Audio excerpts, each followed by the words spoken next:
गुजरात में आम आदमी पार्टी अपना खाता तो खोल सकती है, लेकिन डबल डिजिट तक पहुंचने में उसको मतलब पसीने बहाने पड़ेंगे, तब भी शायद वो डबल डिजिट तक पहुंच पाए।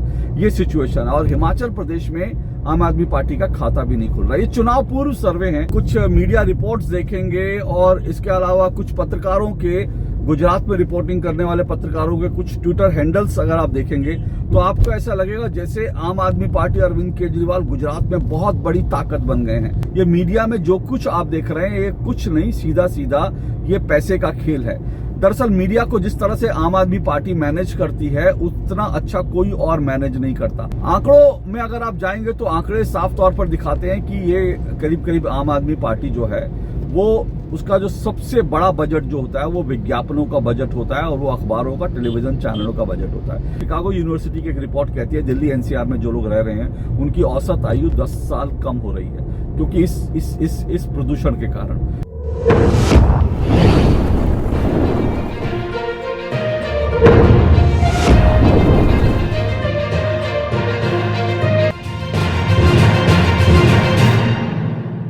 गुजरात और हिमाचल विधानसभा चुनाव को लेकर हाल फिलहाल जितने भी सर्वे आए हैं, चुनाव पूर्व सर्वे आए हैं, वो ये साफ दिखा रहे हैं कि इन दोनों राज्यों में बीजेपी की सत्ता में फिर से वापसी हो रही है।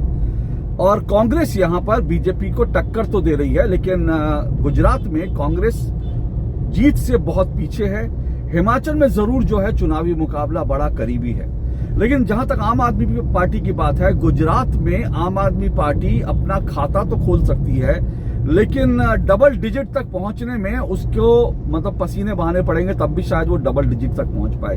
ये सिचुएशन है। और हिमाचल प्रदेश में आम आदमी पार्टी का खाता भी नहीं खुल रहा। ये चुनाव पूर्व सर्वे हैं, अभी चुनाव के समय बहुत कुछ और होगा, स्थितियां बदलेंगी तो हो सकता है नतीजे बदल जाए। लेकिन जो जमीनी हालात मैंने भी देखी है गुजरात में और हिमाचल में, वो जमीनी हालात के नजदीक आज ये जो चुनाव पूर्व सर्वे हैं साफ तौर पर दिखा रहे हैं। लेकिन इन सर्वों से अलग अगर आप लगातार देखेंगे, कुछ मीडिया रिपोर्ट्स देखेंगे और इसके अलावा कुछ पत्रकारों के, गुजरात में रिपोर्टिंग करने वाले पत्रकारों के कुछ ट्विटर हैंडल्स अगर आप देखेंगे तो आपको ऐसा लगेगा जैसे आम आदमी पार्टी अरविंद केजरीवाल गुजरात में बहुत बड़ी ताकत बन गए हैं। यहां तक कि जो रॉयटर्स एशिया, जो कि एक अंतर्राष्ट्रीय न्यूज एजेंसी है, वो तक खबर छाप रहा है, उसके खबर जो है वो खबर छाप रहा है कि गुजरात में आम आदमी पार्टी बीजेपी को रिप्लेस कर सकती है। जाहिर सी बात है कि ये सब चीजें देख करके लोगों के मन में बड़े सारे सवाल आते होंगे, लेकिन मैं एक बात बता दूं, सीधे तौर पर बता दूं, ये मीडिया में जो कुछ आप देख रहे हैं ये कुछ नहीं, सीधा सीधा ये पैसे का खेल है। दरअसल मीडिया को जिस तरह से आम आदमी पार्टी मैनेज करती है उतना अच्छा कोई और मैनेज नहीं करता। आम आदमी पार्टी के मीडिया को मैनेज करने के दो तरीके हैं। पहला, वो अखबारों में और टेलीविजन चैनलों में खूब विज्ञापन देती है, करोड़ों रुपए की विज्ञापन देती है। अभी आप गुजरात के तमाम अखबारों को उठाकर देख लीजिए, गुजरात के जो गुजराती के अखबार हैं उन अखबारों को उठाकर देख लीजिए, उन अखबारों के फ्रंट पेज पर आपको पंजाब सरकार के विज्ञापन मिलेंगे, पंजाब सरकार के। अब आप सोचिए कि गुजरात के अंदर गुजराती समाचार पत्रों में पंजाब में भगवंत मान की सरकार के विज्ञापन फ्रंट पेज पे जो छप रहे हैं उसके क्या मायने हैं। दूसरी तरफ अगर आप देखेंगे तो इसी तरह के विज्ञापन आपको दिल्ली सरकार के दिखाई देंगे, दिल्ली सरकार के भी खूब विज्ञापन दिखाई देंगे। आंकड़ों में अगर आप जाएंगे तो आंकड़े साफ तौर पर दिखाते हैं कि ये करीब करीब आम आदमी पार्टी जो है वो उसका जो सबसे बड़ा बजट जो होता है वो विज्ञापनों का बजट होता है और वो अखबारों का, टेलीविजन चैनलों का बजट होता है। टीवी चैनल आप सर्च करना शुरू कीजिए, हर थोड़ी थोड़ी देर में आपको कभी भगवंत मान, कभी केजरीवाल के विज्ञापन आपको दिखाई देंगे। एक एक डेढ़ मिनट के विज्ञापन होते हैं। सोचिए, एक एक डेढ़ मिनट के विज्ञापन होते हैं जिसमें वो कई अलग अलग तरह के दावे कर रहे होते हैं।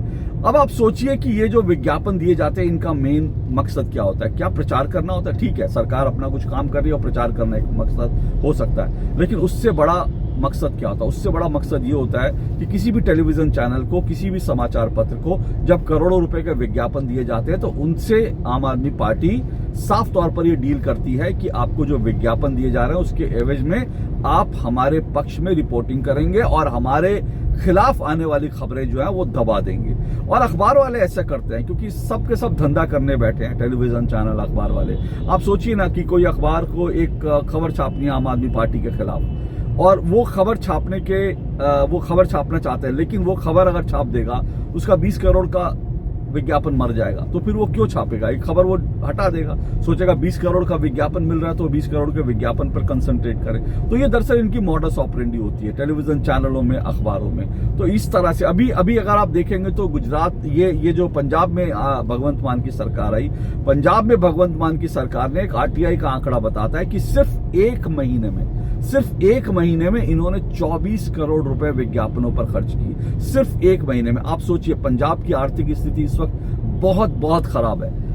किसान जो है वो पराली जला रहे हैं, क्योंकि उनको पराली जलाने के एवज में जो उनको पराली को मैनेज करने के लिए जो उनको पैसा मिलना चाहिए वो सरकार नहीं दे रही है, तो वो धड़ल्ले से पराली जला रहे हैं। अब पंजाब में किसान पराली जला रहे हैं तो उसका असर सीधा दिल्ली एनसीआर में हो रहा है। दिल्ली एनसीआर का वातावरण दम घोंटू हो गया। यहाँ पर जो है लोग बीमारियों के शिकार हो रहे हैं, सबके आंख में, गले में तमाम तरह की बीमारियां हो रही हैं। शिकागो यूनिवर्सिटी की एक रिपोर्ट कहती है दिल्ली एनसीआर में जो लोग रह रहे हैं उनकी औसत आयु 10 साल कम हो रही है, क्योंकि इस प्रदूषण के कारण। 7 से 8 साल हो गए दिल्ली में आम आदमी पार्टी की सरकार को बने हुए। प्रदूषण को खत्म करने के लिए जो हर साल जो धुआं आता है, लोगों के फेफड़ों में जाता है, लोगों को बीमार बनाता है, इसके लिए आम आदमी पार्टी ने क्या किया आप पूछेंगे तो उनके पास कोई जवाब नहीं है। 25-25 करोड़ के स्मोक टावर लगा दिए गए हैं दिल्ली में, और ये अब उनका उद्घाटन करते हुए भी विज्ञापन छपे कि देखिए दिल्ली में स्मोक टावर लगा दिए, लेकिन अब वो स्मोक टावर इस वक्त बंद पड़े।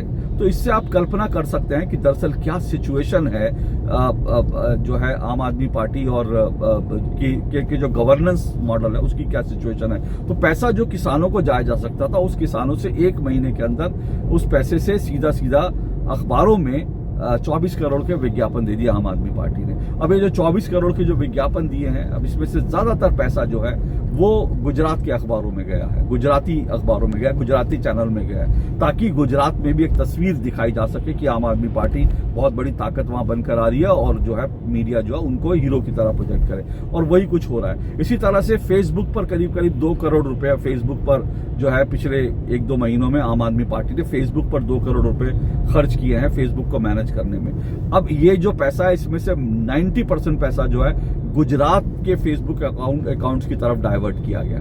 मतलब साफ है कि वहां चुनाव है तो वहां पे विज्ञापन दो। तो इस तरह के गवर्नेंस के साथ काम करती है। लेकिन यही जो मीडिया है, इसलिए मैं कहता हूं, जब आप देखिए पिछले कुछ समय में जो तमाम आम आदमी पार्टी के नेता टेलीविजन चैनल्स में डिबेट्स में बैठते हैं, जरा देखिए उनके साथ इंटरव्यू करते हैं मीडिया के लोग जो हैं। आप देखिए कभी पराली पर कोई पत्रकार टफ जो कड़ा सवाल करते हुए दिखता है, कोई पत्रकार आपको नहीं दिखेगा, क्योंकि मालिक चाहते ही नहीं। इसमें पत्रकारों का दोष कम है, मालिकों का ज्यादा है। मालिक अपने धंधे में लगे हैं, मालिक चाहते हैं पैसा आता है। कोई पराली पर कोई कड़ा सवाल नहीं पूछेगा।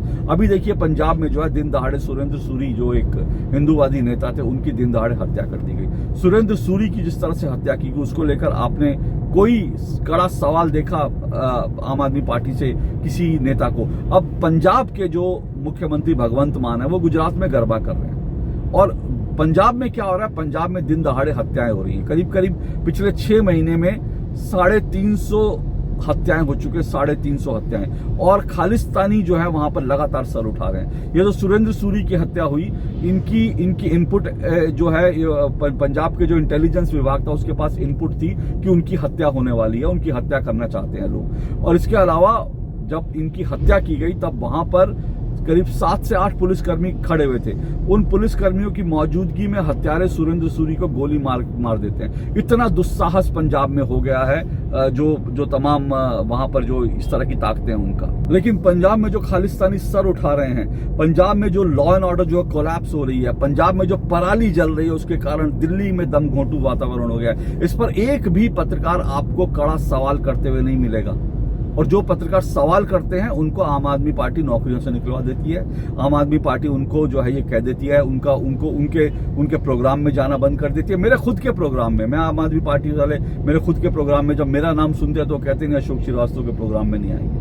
क्यों? क्योंकि मैं उनसे कड़े सवाल पूछता हूँ, सीधे सवाल पूछता हूँ। मेरे सवालों का उनके पास कोई जवाब नहीं है, इसलिए वो मेरे कार्यक्रमों में नहीं आते। इसी तरह से हर्षवर्धन त्रिपाठी एक पत्रकार है। आप जानते हैं कि वो तमाम टेलीविजन चैनलों पर एक विश्लेषक की तरह बैठते हैं, एक पत्रकार की तरह पे बैठते हैं। वो जो है वो कड़े सवाल और कड़े तथ्य सामने रखते हैं। आम आदमी पार्टी ने अब तमाम टीवी चैनल्स को कहना शुरू कर दिया, अगर हर्षवर्धन त्रिपाठी किसी टेलीविजन प्रोग्राम में बैठेंगे तो हम उन पे हमारा प्रवक्ता नहीं जाएगा। कई जगह उन्होंने हर्षवर्धन त्रिपाठी को कार्यक्रम से हटवा दिया, ये कह के कि हमारा प्रवक्ता तभी आएगा जब हर्षवर्धन त्रिपाठी नहीं बैठेंगे। इसी तरह से ये लोग जो हैं एक पत्रकार, बड़े पत्रकार हैं, उनको जो है दैनिक जागरण से निकलवा दिया था, क्योंकि दैनिक जागरण में उन्होंने दरअसल एक ट्वीट कर दिया था। उस पत्रकार ने एक ट्वीट कर दिया था, आम आदमी पार्टी से एक तथ्य से भरा हुआ एक सवाल पूछ दिया था। तो आम आदमी पार्टी ने साफ तौर पे दैनिक जागरण को कहा कि आप या तो विज्ञापन ले लीजिए या फिर आप इन पत्रकार को हटा दीजिए। तो अल्टीमेटली क्या हुआ कि उन पत्रकार को दैनिक जागरण ने नौकरी से निकलवा दिया।